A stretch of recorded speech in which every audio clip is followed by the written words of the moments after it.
എല്ലാവർക്കും സുഖമാണെന്ന് വിശ്വസിക്കുന്നു. റേഷൻ കാർഡുള്ളവർ മാർച്ച് മാസത്തിൽ ഇനിയുള്ള ദിവസങ്ങളിൽ അറിഞ്ഞിരിക്കേണ്ട ഏറ്റവും പ്രധാനപ്പെട്ട അറിയിപ്പുകളാണ് ഈ ഒരു വീഡിയോയിൽ വ്യക്തമാക്കുന്നത്.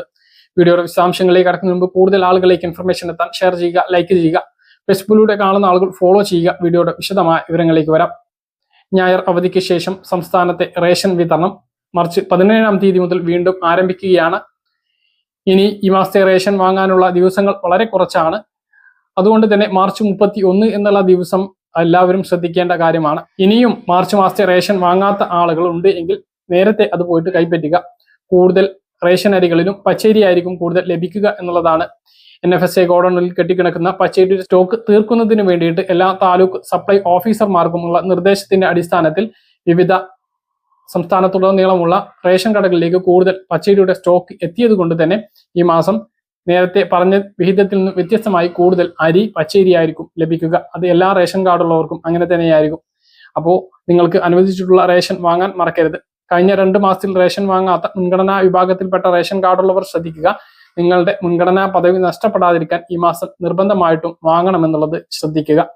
മുൻഗണനാ റേഷൻ കാർഡിൽ ഉൾപ്പെട്ടിട്ടുള്ള മസ്റ്ററിംഗ് ചെയ്യാത്ത ആളുകളുടെ റേഷൻ താൽക്കാലികമായി ഇപ്പോൾ റദ്ദാക്കിയത് സ്ഥിരമായിട്ട് റദ്ദാക്കാൻ പോവുകയാണ്. മാർച്ച് 31-നുള്ളിൽ മസ്റ്ററിംഗ് ചെയ്തിട്ടില്ല എങ്കിലോ മസ്റ്ററിംഗ് ചെയ്യാത്ത ആളുകൾ സ്ഥലത്തില്ലാത്തവരാണെങ്കിൽ NRK വിഭാഗത്തിലേക്ക് മാറ്റിയിട്ടില്ല എങ്കിലോ അവരുടെ റേഷൻ കാർഡിൽ നിന്ന് ഒഴിവാക്കുന്നതാണ്. താലൂക്ക് സപ്ലൈ ഓഫീസുകളിലെത്തി ഐറിസ് സ്കാൻ ഉപയോഗിച്ച് മസ്റ്ററിംഗ് പൂർത്തീകരിക്കാം.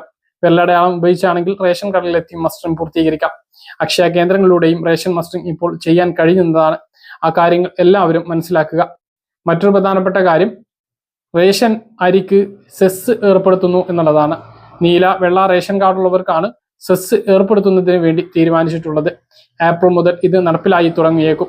ഇത് നേരത്തെ സർക്കാർ തീരുമാനിച്ചിരുന്നു. വരുന്ന മന്ത്രിസഭാ യോഗത്തിൽ ഇതിന്റെ അംഗീകാരം ഏപ്രിൽ മാസത്തെ റേഷനൊപ്പം റേഷൻ വിഹിതത്തിന്റെ പണത്തോടൊപ്പം തന്നെ അധികമായിട്ട് ഓരോ രൂപ നൽകേണ്ടി വരും. ഓരോ രൂപ എന്ന് പറഞ്ഞാൽ ഒരു കാർഡിന് 1 രൂപ. എങ്ങനെയാണ് നൽകുക? റേഷൻ വ്യാപാരികളുടെ ക്ഷേമനിധി ആനുകൂല്യങ്ങൾ നൽകുന്നതിന് വേണ്ടിയിട്ടാണ് ഈ തുക കാർഡ് ഉടമകളിൽ നിന്നും പിരിക്കുന്നത് എന്നുള്ളതാണ്. വളരെ കുറഞ്ഞ അരിയാണ് വെള്ള നീല റേഷൻ കാർഡുള്ളവർക്ക് ലഭിക്കുന്നത്. അവരിൽ നിന്നാണ് അധികമായിട്ട് 1 രൂപ ഈടാക്കുന്നത്.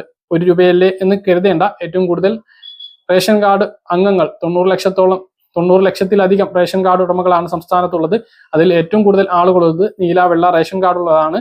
1/2 കോടി രൂപയോളമാണ് സർക്കാർ ഇതിലൂടെ സമാഹരിക്കുക ഓരോ മാസവും. മറ്റൊന്ന്, റേഷനുമായി ബന്ധപ്പെട്ട് ഭക്ഷ്യസുരക്ഷാ സമിതി ഏർപ്പെടുത്തിയിട്ടുള്ള ഒരു കാര്യമുണ്ട്. മൊത്തം റേഷൻ കടയിൽ 1/3 റേഷൻ കടകൾ ചുരുക്കിക്കൊണ്ട് ബാക്കിയുള്ള റേഷൻ കടകളിൽ കച്ചവടം വരുമാനം കൂട്ടുന്നതിന് വേണ്ടിയിട്ടുള്ള നടപടികൾ സർക്കാർ സ്വീകരിക്കണം എന്നുള്ളത് സമിതി ശുപാർശ ചെയ്തിട്ടുണ്ട്. അതോടൊപ്പം തന്നെ നീല റേഷൻ കാർഡിന് നൽകുന്ന അരിയുടെ വില അത് 4 രൂപക്കാണ് ലഭിക്കുന്നത്. അത് 6 രൂപയാക്കി ഉയർത്തണം എന്നും ശുപാർശയിൽ പറയുന്നു. ഇതൊക്കെ നടപ്പിലാകാനുള്ള സാധ്യത വളരെ കൂടുതലാണ്. അപ്പൊ ഇതൊക്കെയാണ് റേഷനുമായി ബന്ധപ്പെട്ട് നിങ്ങളെ അറിയിക്കാനുള്ളത്. ഈ മാസത്തെ റേഷൻ വാങ്ങാത്ത ആളുകൾ ഉടനെ പോയിട്ട് കൈപ്പറ്റുക എന്നുള്ളതാണ്. മസ്റ്ററിംഗ് ചെയ്യാത്തവർ ആ കാര്യം കൂടി ചെയ്യുക. പറഞ്ഞ കാര്യങ്ങൾ കൃത്യമായിട്ട് മനസ്സിലാണെന്ന് കരുതുന്നു. ഇതുപോലുള്ള ഇൻഫർമേഷനുകൾക്ക് ഫോളോ ചെയ്യുക, സബ്സ്ക്രൈബ് ചെയ്യുക. മറ്റൊരു വീഡിയോയുമായി നമുക്ക് വീണ്ടും കാണാം. ഇതുവരേക്കും ബൈ.